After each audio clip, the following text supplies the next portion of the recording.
verses 33 through 39.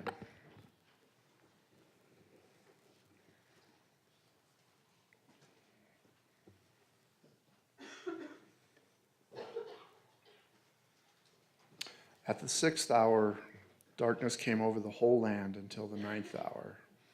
And at the 9th hour, Jesus cried out in a loud voice, Eloi, Eloi, lama sabachthani, which means, my God, why have you forsaken me? When some of those standing near heard this, they said, listen, he's calling Elijah. One man ran, filled a sponge with wine vinegar, put it on a stick, and offered it to Jesus to drink. Now leave him alone. Let's see if Elijah comes to take him down, he said. With a loud cry, Jesus breathed his last. The curtain of the temple was torn in two from top to bottom. And when the centurion who stood there in front of Jesus heard his cry and saw how he died, he said, surely this man was the Son of God.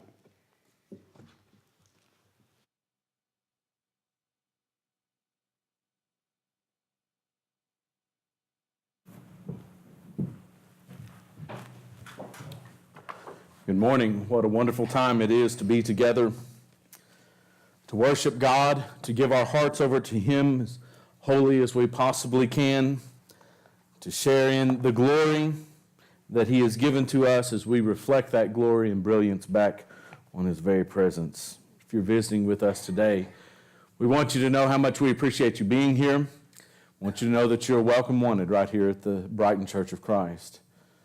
We want you to be part of our family, a family of loving people who are seeking to do Bible things the Bible way for Bible reasons, so that we one day would not in the very presence of God for eternity.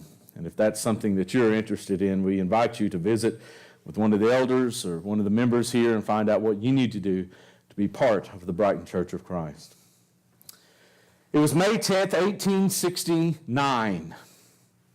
The Central Pacific engine number 60, Jupiter, eased to a stop facing the Union Pacific engine number 119 at Promontory Summit of Utah. Officials from both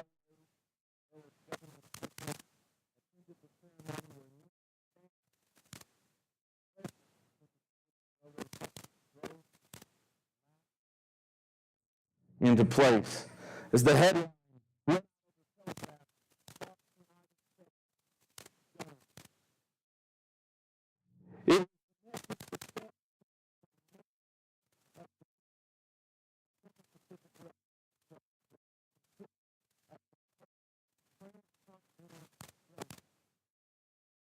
uniting the Atlantic Ocean and the Pacific Ocean, giving people an opportunity to travel across the United States.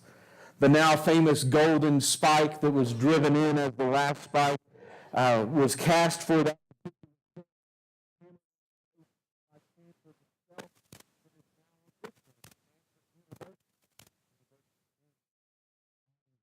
Who died at a young age.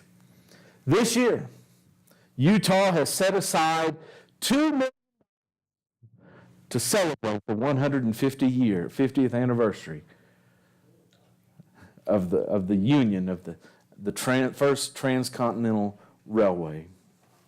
Promontory was may have been the hammer strike that was heard.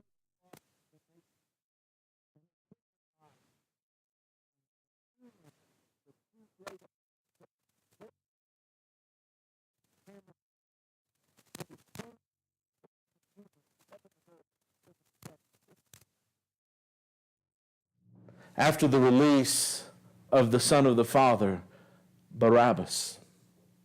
Jesus was scourged and mocked, abused, spat on, and the text says that he was led out to be crucified, Mark 15 and verse 20.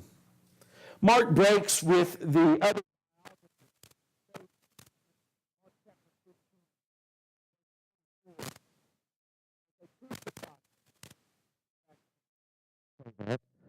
although very few English translations reflect it, Mark doesn't use the past tense, they crucified him. In fact, he uses what's referred to as the historical present. And they crucify him. It's a present tense verb.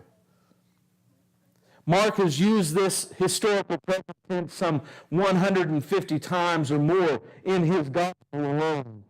And each time,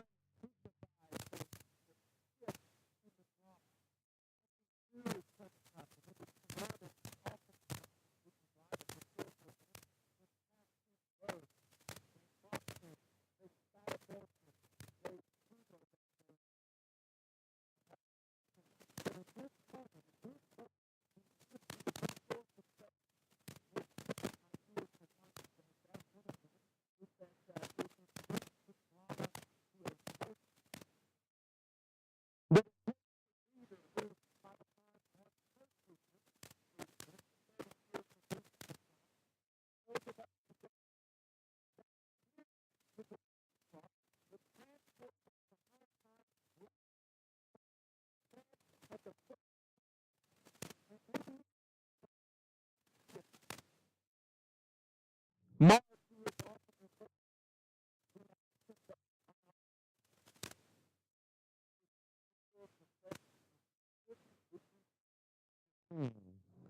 pointing right here, and I think that's why he uses it throughout his gospel, and especially why he uses it here. And they crucify him. Let's step to the foot of the cross together this morning. While Jesus faces a loneliness that is unknown to humanity. It begins with what we would say is simply the crucifixion itself. In modern times, a lot of people have done great research on what crucifixion is and what it does to the body and how it breaks down the body.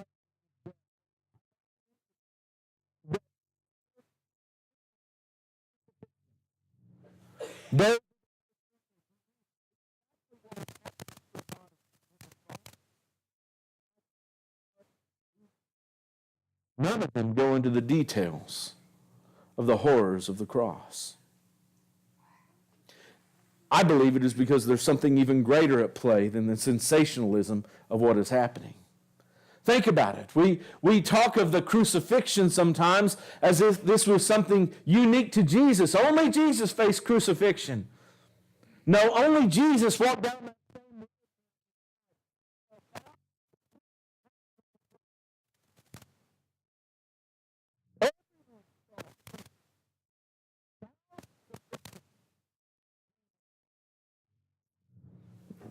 Crucifixion wasn't something new for Jesus. Dying that way wasn't what was special. It was the sacrifice that he made that made the crucifixion so special. After they have led him out to be crucified, verse 21 opens with the introduction of Simon the Cyrene, who is compelled to carry Jesus' cross. The implication, of course, is that Jesus, at this moment, is too weak to carry.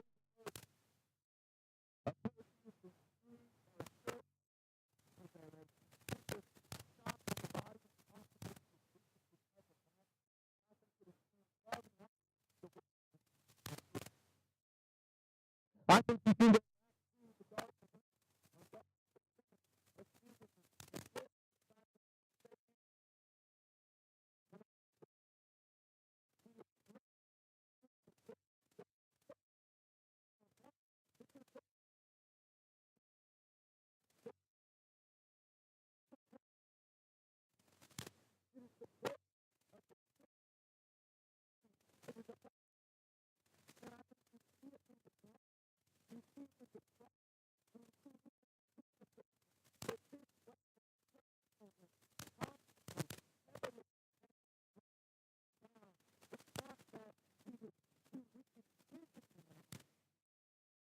Emotionally, too weakened spiritually because of the burden that he is carrying to add the weight of a cross.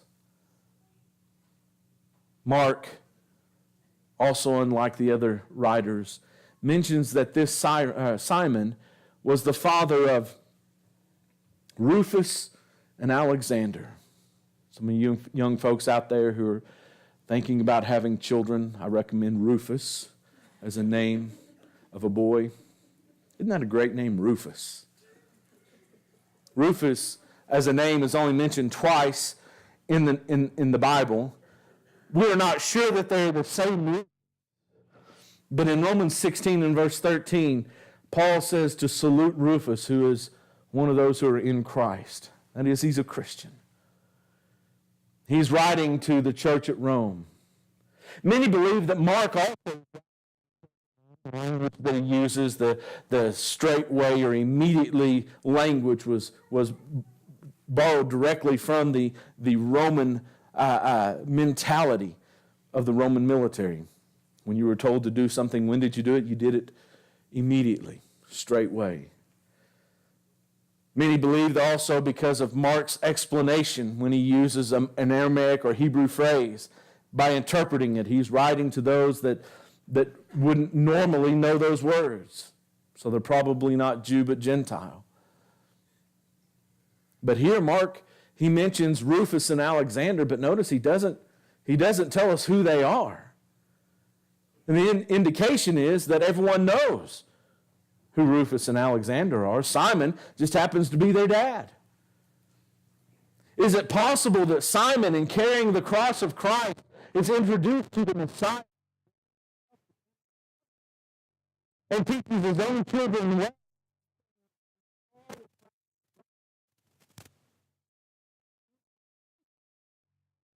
That it's the same Rufus that is the son of Simon, the Cyrene? It's possible. It is interesting that in the Kidron Valley, when you look up the slope of the Mount of Olives, it is dominated from the base, the bottom of the valley, going up the mountainside by grave sites. 20 to 30,000 graves are there today. It's a humbling sight to stand either above or below and to look out over all these graves. But among those graves, archaeologists found one from around the 1st century of a Cyrenian family. Cyrene was a country on the northern coast of Africa.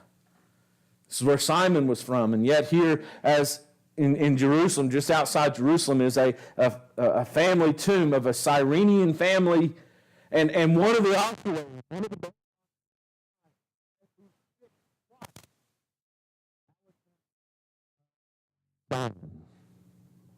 is it this Alexander and Simon? Could have been. It appears that they were in Jerusalem for a reason, most likely for the Passover. And like many Jews from the coast of Africa and Egypt, they would come in as commanded by God to Jerusalem for the Passover feast. Jesus is led from there with Simon in tow.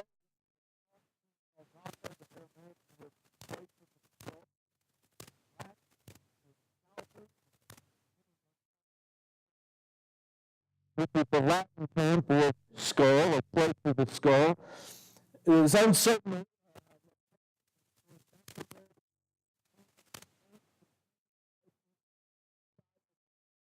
One near the Church of the Holy Sepulchre, just outside the old city wall.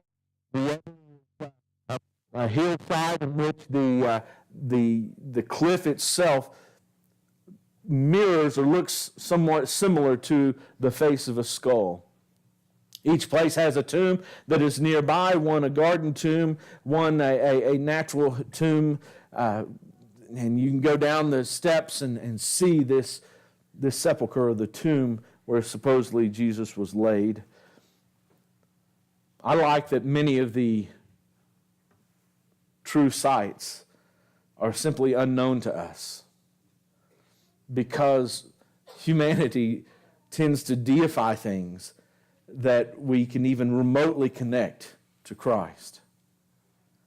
The Shroud of Turin, the burial place of Christ, the Mount of Beatitudes. And what we do is humans go in and we build these sites of worship and adoration that more or less than glorifying Christ glorify the handiwork and the ability, the artistry of humanity. And then you find out that, that's where this religion thinks this happened, and that's where this religion thinks the same event happened, and this is where another religion thinks that this event happens. And the reason being is if we can, if they're thinking, if we can prove that this is it, then people will come visit our place. It's kind of sad, but we don't know exactly where Golgotha is, and I, for one, am thankful for that. And as he is hanging on the cross, as they have crucified him, you can see the scene before him of the soldiers who are casting lots for his garments. A direct pull from Psalm 22. In fact, Psalm 22 is present throughout the crucifixion. We see it in verse 1 of Psalm 22 where David would write, my God, why have you forsaken me?" We see the mocking and the derision of verses 7 and 8 of Psalm 22 here at the crucifixion. We see in Psalm 22 and verse 16 that he has encompassed my evildoers, and we find that here again with the thieves that are crucified, one on his right hand and one on his left. We see in verse 18 the garments that are being cast lot or are being gambled for. And what we see is here is David in one of the great songs of lament. He's writing about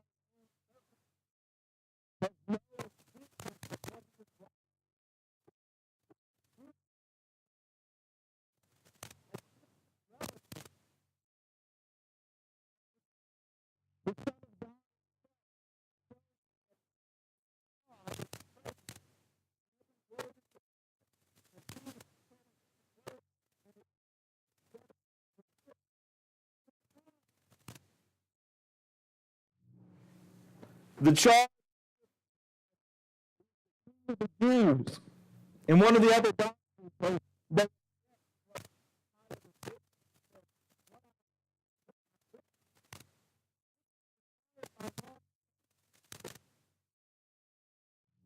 crucifixion wasn't just about the punishment of the individual. It was as much about that punishment as it was about a deterrent to everybody else. Crosses were put on hills so that people in the city could look outside the wall and see people hanging on the crosses. They lined major roadways coming into the city so that travelers and sojourners would see, we are tough. And if you had any doubt,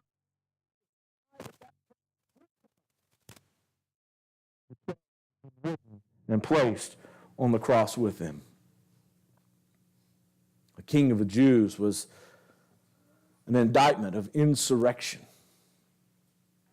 To deny the authoritative king, the emperor, and those that he appoints as his representative was to supplant them, was to be an insurrectionist, and that was the idea of Jesus' charge. And it was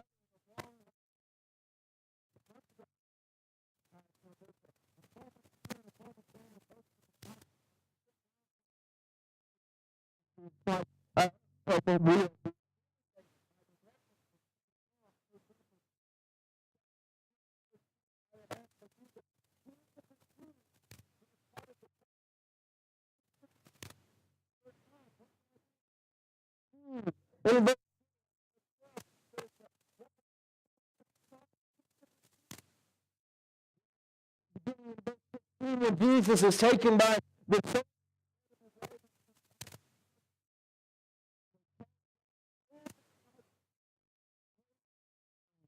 purple cloak. Purple, even today, is a symbol of royalty. Only the wealthiest had purple garments. They twisted together a crown of thorns, and they saluted him, "Hail, King of the Jews!" And they kneeled down, mocking him. You see, all of that is the royal. And of course, they were doing it in a mocking way. And now the charge was put above him, the King of the Jews. It's also interesting, those that he is crucified with are charged with being robbers. The Greek word, which can mean the idea of a highwayman or someone who is usurping the authority.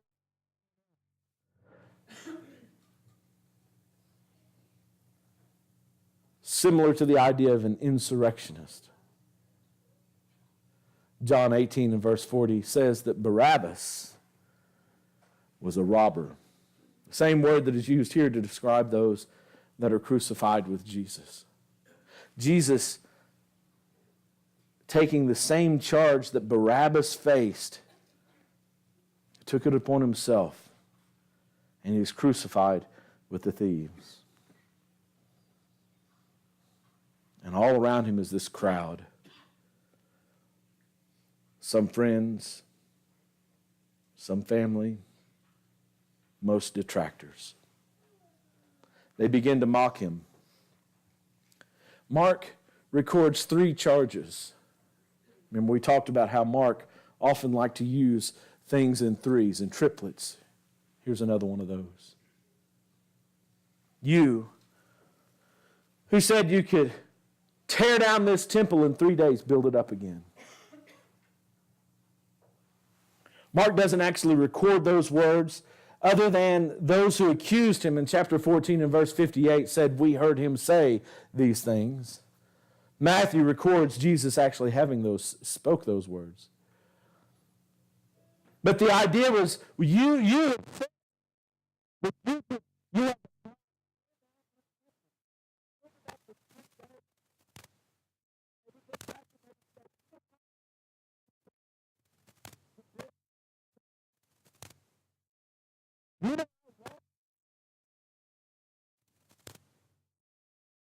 50 men can't lift one of those stones. And you're going to tear it down? Jesus did speak that not one stone would be left upon another in chapter 13, verse 2. You can't even save yourself. You don't even have the power to stay away from or stay off the cross. How are you going to rebuild this temple? The second term of derision and mocking comes in the idea of salvation. He saved, but he can't save himself. The charge from the chief priests and the scribes. Remember, the chief priests have taken over at the trials, leading the accusation and marching Jesus to the cross. And now it's their turn. You who would save others. Do you remember in chapter 2, in verse 5, the paralytic man who's been lowered down through the roof? And you remember what Jesus said? Your sins are forgiven. And the Pharisees and the scribes, they're beside themselves. Who?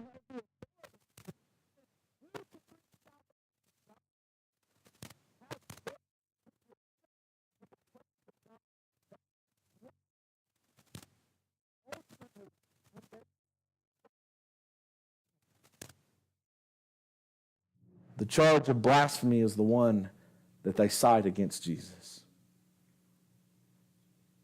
If you think you can save others, try saving yourself. And then they would say to him, let the Christ, the King of the Jews, come down from the cross. Notice how the chief priests and the scribes, those who know and understand the law, put together the idea of Messiah and King. It was a common belief in Judaism that if you were the king, you were the Messiah. If you were the Messiah, you were the king, because it was one and the same person. Let the king come down from the cross. Let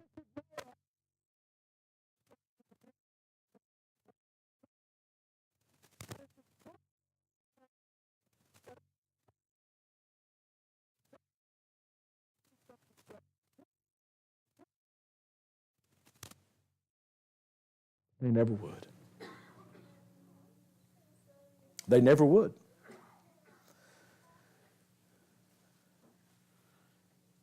And that brings us to the death. It's one of those lessons that when you start studying it, you get pulled in deeper and deeper and deeper. And it begins with this darkness. From noon to 3 o'clock, 3 hours of darkness over the whole land, it says.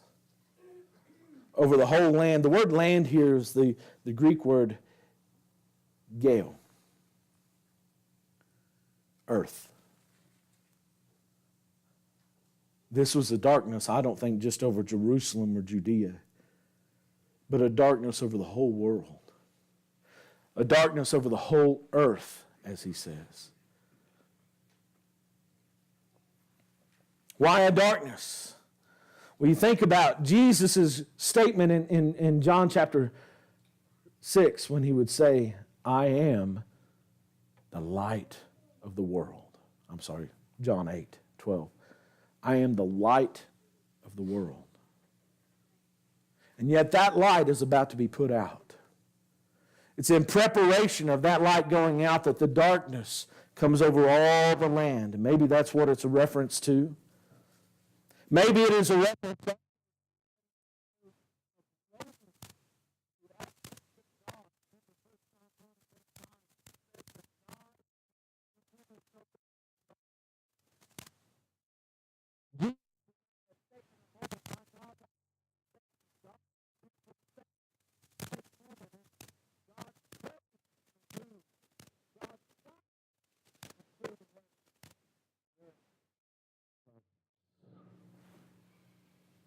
possibly it is a reference to the judgment that is coming up, not just upon the Jews, but upon the whole earth. Hence the reason why the darkness is over the whole earth. In Amos chapter 8 and verse 9, he says, in that day I will put the sun out. Most likely talking about the very days that we're speaking of here. Judgment, loneliness, Christ going out. Darkness is there to help set the stage, to help set the tone for what is happening at the cross. It's as if God is saying to them, you're not just killing a man.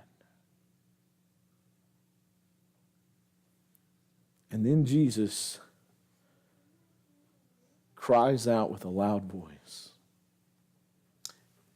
Years ago, after I obeyed the gospel, my girlfriend's mother at the time, my mother-in-law now, gave me a Bible, had my name put on it. In the back there were facts of the Bible, how many chapters, how many verses. It was neat. And I remember it said, the saddest verse in the Bible. I realize that's rather subjective, and that's the publisher's understanding, but it had Mark 15 and verse 34, where Jesus cries out in the Aramaic, Eloi, Eloi, lama sabachthani, which Mark interprets as, my God, why have you forsaken me? That is the opening of Psalm 22, one of David's psalms, and it's also referred to as a psalm of lament. And like other psalms of lament, the writer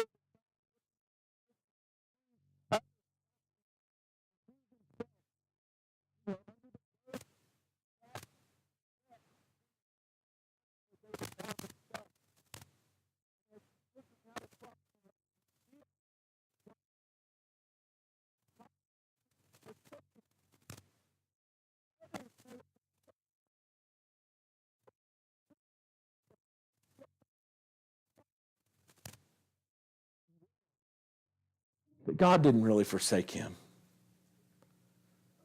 That God was present even in his pain.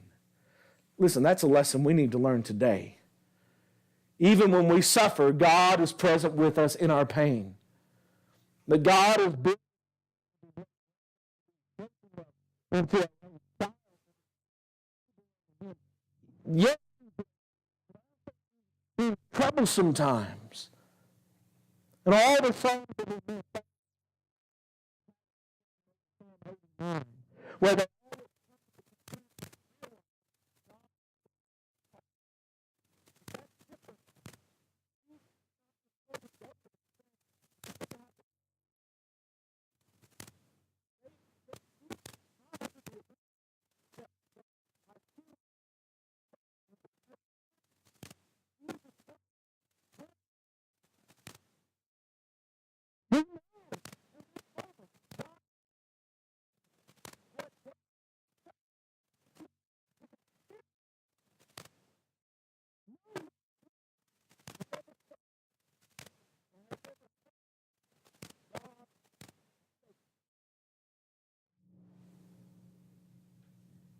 Others have hung on the cross. Others have been scourged. Others have been mocked and ridiculed. But no one has ever been forsaken by God. That's why he's different. He is there as the substitution for our punishment. As Isaiah would prophesy in Isaiah 53, verses 5 and 6, he was pierced for our transgressions, he was crushed for our iniquities. Upon him was the chastisement that brought us his wounds. We are the Lord has known the iniquity of us all. He has been rejected by his people. He has been sacrificed as a political pawn by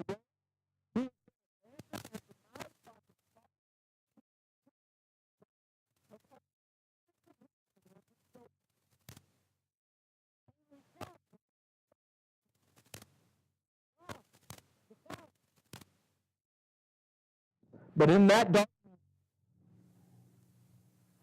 God turned his back on Jesus, allowing his Son to die with the guilt of humanity on his shoulders. Jesus was completely alone, not just for the first time in his life, but for the first time in all of human history. His sins that he is carrying, this burden that he is carrying, has taken him away from the presence of the Lord. 2 Thessalonians 1 and verse 9. And it says that the veil of the temple was torn from top to bottom. The veil separated the most holy place where God's presence was from the people. Only one time a year could the high priest, after offering a sacrifice for his own self, for his own sins, would he be able to enter into the most holy place and make the sacrifice for the nation. And then he would come out and no one.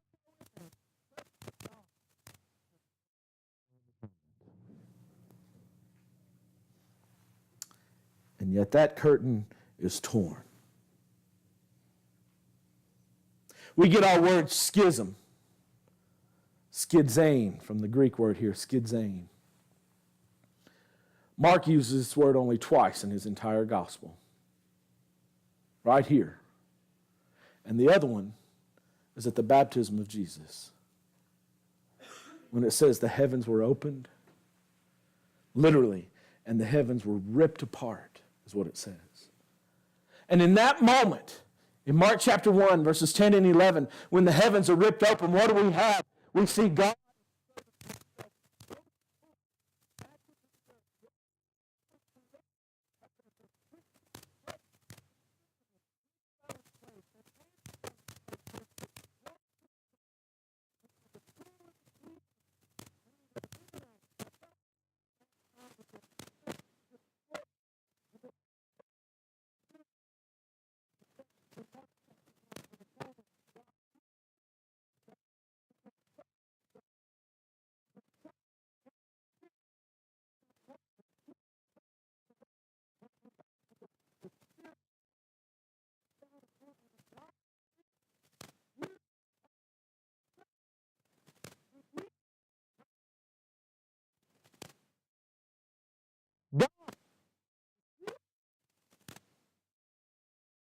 With us,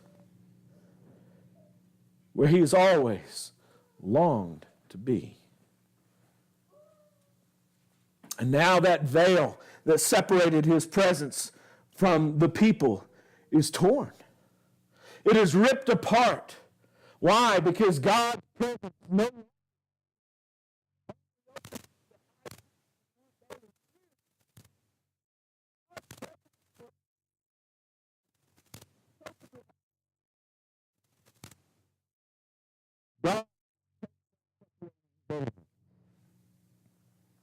And now through Christ all can come to him. And the centurion, the confession in verse 39, truly this was the Son of God. Truly this man was the Son of God. For Mark, it is the culmination of Jesus' teaching, his miracles, his signs, his righteousness. All of that is coming together in the cross. And finally, someone gets that. Hey, Mark knew, because he's writing from a point well beyond the cross. We as the readers know, remember we talked about that in chapter 1 and verse 1, the beginning of the gospel of Jesus Christ, the Son of God. Mark knows, he tells us, so we know, God. The demons know.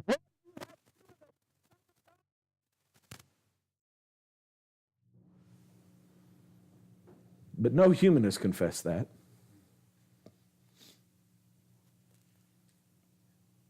Pilate, the high priest, are you the Son of God?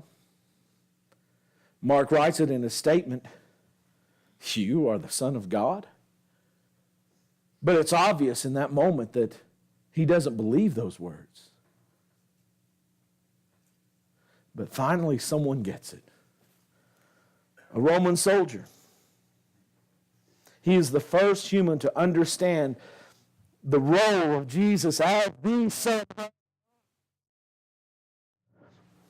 And it comes from someone who is so far removed from Jewish life. He's a Gentile. He's not one of the chosen. He's not a child of Abraham. He's a Gentile. And on top of that, he's a Roman soldier.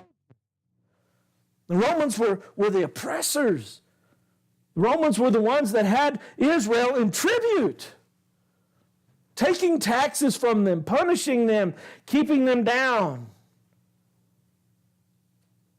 He doesn't even believe in the one true God. He is the epitome of an outsider. Wrong race, wrong nationality, wrong occupation, wrong religion.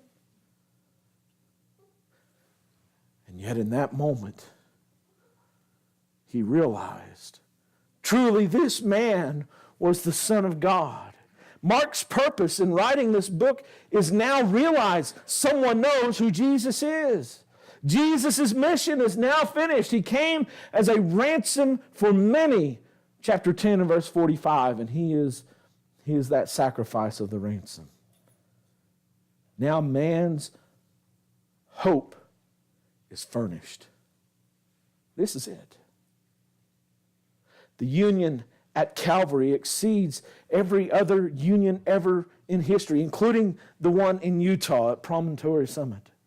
There, two railroads came together to help people travel from coast to coast. But in the cross, there is a union between heaven and earth where God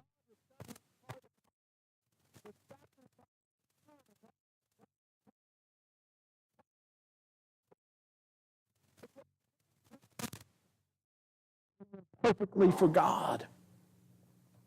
Jesus came for us, building man's part of the road of obedience.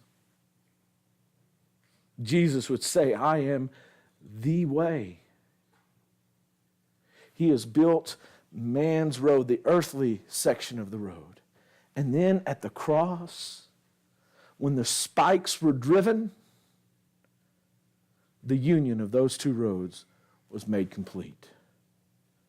We don't travel from coast to coast. We travel from earth to heaven, to the very presence of God. In the cross, God's road and man's road unite to transport us to heaven. Those spikes are not on display, not on this earth.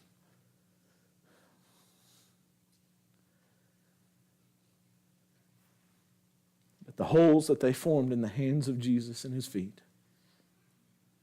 and the sacrifice that is left in its stead, still stand as the greatest memorial, the greatest event in all of human history. The cross was not just heard around the world, but those hammer blows rang throughout eternity. And this morning then, we meet at that union place. We meet at the foot of the cross. And we are still right